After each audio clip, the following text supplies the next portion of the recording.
Good day. So for today, we will talk about Introduction to Advertising. This PowerPoint is made by Anas and Aranda. Okay, what are the discussion points for today? We will talk about the meaning of advertising, nature of advertising, scope of advertising, role of advertising in marketing mix, advertising in integrated marketing, and the communications. So what is the meaning of advertising? So in etymology, the word advertising comes from the Latin term advertere, which means to turn the minds of towards. It's just like in order to get the attention of the others. Yun yung meaning niya. Yun yung pinaka-formal na definition niya. Okay? It defines as any paid form of non-personal presentation. It is about promotion of ideas, goods and services by an identified sponsor. Okay? So mostly kasi na advertising, it is a paid form of ads. Okay? Ads that connects the product information of yours to the different audiences. 'Di ba? So, what is its purpose? Okay? You are communicating business information to present and prospective customers regarding product quality, pricing, and availability of your product. And lastly, mass selling. In the modern age of mass production, it serves as a necessary means of mass selling. Okay? Advertising has become significantly more effective by evolving from traditional flyers to dynamic social media platforms. Diba? Dati, kung dadaan ka sa billboard ay sa EDSA, makakakita ka na sobrang daming billboard mula Pasay going to NLEX. Okay? But now, if you will observe, medyo nabawas-bawasan na ang mga billboard sa EDSA. Ang pinaka-last na napakadami kong lang nakita ay nasa Guadalupe Station. Okay, yun dun sa Tulay. Okay, from Guadalupe going to saan ba yun? Going to SM Mega Mall. Doon ang pinakamarami. Sa LX mostly, hindi na masyadong nagpo-post ang mga manufacturing company doon kasi they are more into social media platforms ads na. So, doon na sila nagbo-boost na kanilang ads kasi most people nowadays are using technology or cellphones at mas madaling ma-reach ang tao. Okay? So, ano ang nature ng advertising? First is non-personal presentation. Unlike sa personal selling is face-to-face interaction with the buyer, 'di ba? Napag-usapan natin yan sa professional salesmanship. While advertising is not face-to-face, okay? It's a monologue that gives information to a large audience. So, nagbibigay ka lang ng information, bahala na sila kung makukuha mo ba attention nila o hindi. Kasi it's a large audience eh. It's a paid form. You are paying in order for a company or advertising company to boost your ads. Okay? Either TV, print, or digital. Digital na tayo ngayon mostly. Identified sponsor. The source of the message is always known. If the sponsor is not identified, it is considered propaganda or a rumor rather than the ad. Ano ibig sabihin niyan? Kaninong manufacturing company nang gagaling yung ads? 'Di ba? Or anong produkto yung ibinibenta nila? If it is well indicated, automatic guys, it is an identified sponsor. It is a legit advertising campaign. And lastly, it is a persuasive intent. The nature of an ad is to influence human behavior, moving a person from being a prospect to becoming a customer. Ito yung prospect mo. Kunyari, magubus ka ng sales sa buong laik, sa buong bansa. Okay? Sino yung mga prospect mo na makakakita ng ads? Actually, sa Facebook Boost, or sa Facebook ads, ilalagay mo kung sino nga ba ages between. Tapos mostly, i-indicate mo yung market segmentation, anong group, working, professional, non-professional, or kung sino, or general audience. Ngayon, later on, yung mga prospect mo, kailangan maging customer mo in order for your advertising to be or in order for you to know if your advertising is effective. Okay? So ano naman ang scope of advertising? First is advertising research. Siyempre, kakaroon ng research yan. Okay, knowing the consumer behavior and to identify target audiences. Ibig sabihin, kung may marketing research, if we will deep dive sa mas malalim na research, iba pa yung advertising research. 'Di ba? And then what will be the strategy? Ano yung mga strategic plans? Selecting media channels, ano yung saan makikita yung ads ninyo? And what will be the objective of your campaign? When you say creative, it's about the visuals and content of your ad. When you say media planning and buying, it's negotiating rates doon sa mag-advertise, doon sa platform na i-advertise ng ating produkto. And for the production, guys, it's about manufacturing and distributing the content for TV, radio, print, and digital platform. Siyempre, saan yung set, yung paggawa ng ano ninyo, gagamit ba kayo ng artist, it's the advertising production. Saan gaganapin yung photo shoot, saan gagawin yung video shoot, sino mag-edit, um, sino ang from the planning going to the uh, translating your ideas into the advertising media campaign, yun yung production. And at the same time, the evaluation and optimization, aprobado ba to sa mga kataas-taasan o do sa mga may-ari o manufacturer company or manufacturing company. Diba? So what is the role of advertising in marketing mix? First is product, di ba? Ang marketing mix ay product, price, place, promotion, place, packaging, and positioning. Positioning. When we say product, it's about the quality and proper handling of potential buyers. Pag price, guys, gina-justify mo bakit ganun yung presyo ng iyong produkto. Sa place naman, it's about the distribution and market expansion. Kapag sa promotion, it's about the countering. Kina-counter mo yung competitor claims eh. Nakikipagbakbakan ka pagdating sa advertising. 'Di ba? Kung naglabas sila ng bagong advertisement, okay, maglalabas ka ng advertisement para may counter attack ka. Okay? A healthy competition. We have also the pace. Okay? Speed of market entry. Example, bago kang manufacturing company, example, bagong sapatos, automatic guys, makikipagbakbakan ka doon sa mga sa mga existing na may market shares kung saan kailangan mo rin makaagaw ng market shares in order to enter to the industry na pinasok natin. And the packaging, automatic, it must have a visual appeal na kapag tiningnan natin sobra, if I will be as a consumer, gusto ko yung somewhat hindi siya loud na packaging, yung napaka isang tingin mo simple, elegante at caught ng attention. Lastly, the positioning. Saan mo ilalagay yung produkto mo? Sa retail stores. Na kanina pinag-usapan natin sa salesmanship. Okay? Ano naman ang integrated marketing communications? Anong strategy to?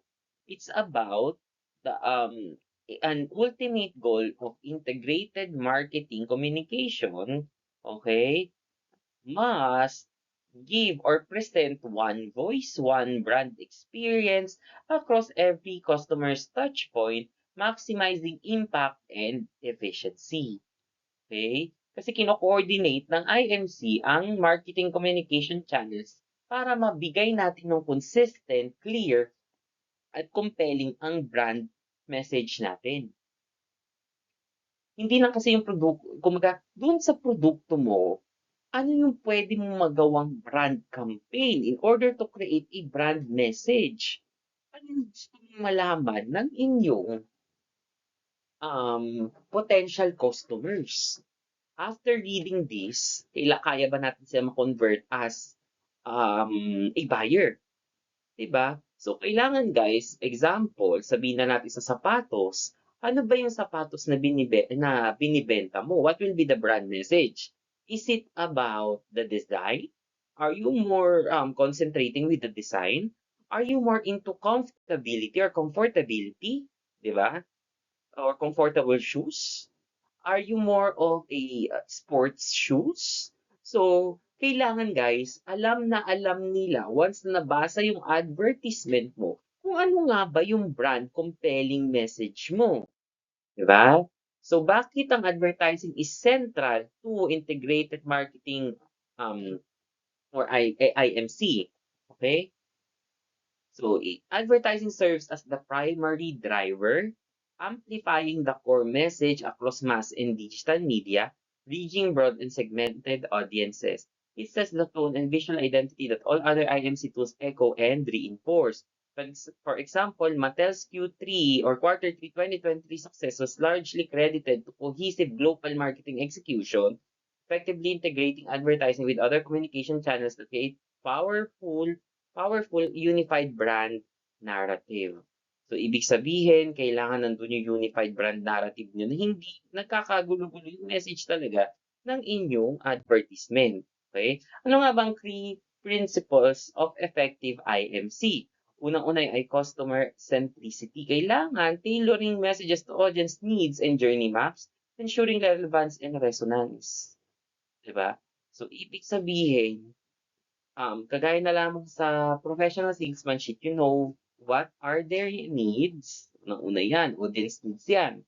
Second, kailangan relevant ka sa mga target audiences mo. Kailangan ka ba? Yes. Is your product will be effective to is your product effective to them in the future if they purchase your goods? Yes. 'Di ba? That's the customer centricity. Kailangan sinasagot ng produkto mo yung mga needs ng customers mo. When it comes to consistency, aligning tone, visuals, and messaging across all channels for a coherent brand message. Okay. Pagdating kasi sa consistency, iba ang video advertisement, iba ang print advertisement, iba yung picture advertisement. Kailangan guys, in creating such platforms, kailangan alinsunod yung brand message doon sa picture, doon sa video, doon sa mismong print ads. Hindi pwedeng magkakaiba yung mga tone, hindi pwedeng magkakaiba yung kanilang brand, mission, and vision. Hindi dapat makakakitaan ng um, confused message na yung mga consumer mo will particularly ask about it. And synergy, combining efforts for greater impact than isolated campaign is greater than the sum of its parts, di ba? So, kailangan combining efforts for greater impact. Kaya malala ang brainstorming. Malala ang marketing campaign kasi iniisip nila yan kung ito ba ay magiging effective sa madla. Because advertisement campaigns are a consolidated effort. Lagi tatandaan niya. And two-way communication, engaging audiences interactively, fostering dialogue, and broadcasting messages. Mostly guys, kung titignan natin ngayon sa Facebook, once na naklik natin yung ads nila, bigla kang mareredirect sa Messenger and then, is there any way I can help you with our products? It's a two-way communication directly. Ganun na ngayon kapag may tanong or either provided yung kanilang contact number for better experience. Diba? So, this is a real-world example. Imagine a brand launching an innovative new product. This journey typically begins with captivating TV ad campaign, leveraging traditional advertising to create initial buzz. Kailangan makilala, kailangan mabilis kailangan mabilis talagang makakuha ng attention ng inyong advertising TV ad campaign. Simultaneously, a robust IMC strategy ensures that social media posts use SM posts, influencer partnerships, engaging PR events, and personalized email marketing all reinforce the same core message. Kagaya ng sinasabi ko kanina. Wala dapat makukonfuse kahit anong dimension or aspect ng advertising campaign na meron ka.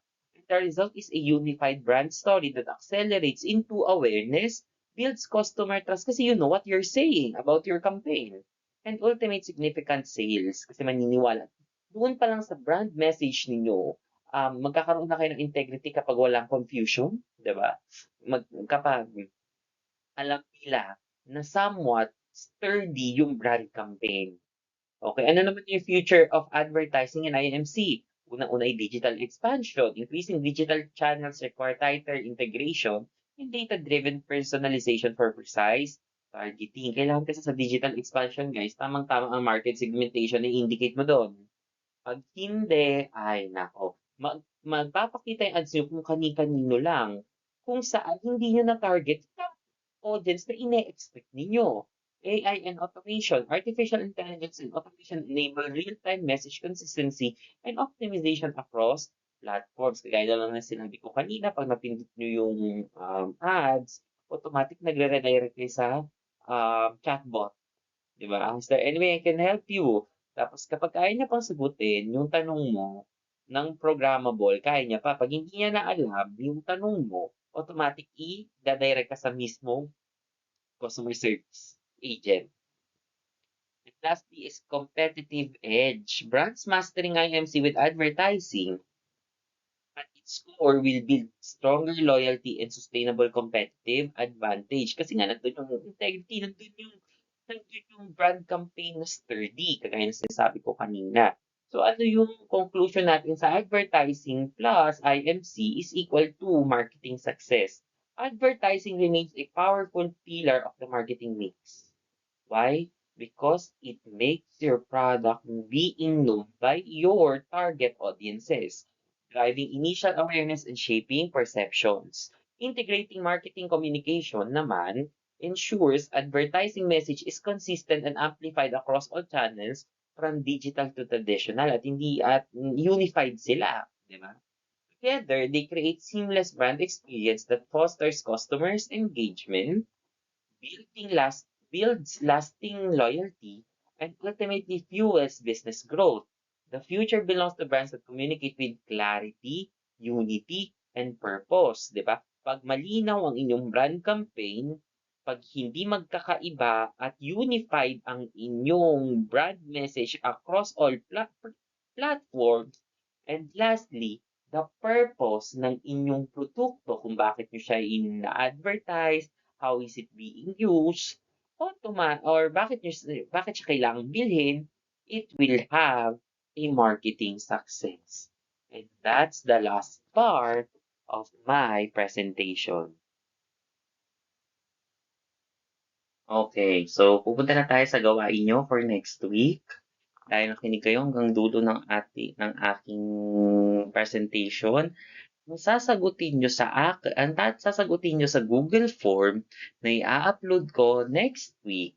Though hindi ko na ipopost yung tanong dahil alam ko nanood kayo at aware kayo sa tanong. Ang tanong ay magbigay ng company na kung saan they are combining advertising plus integrated marketing communication strategy in order to achieve the future company success.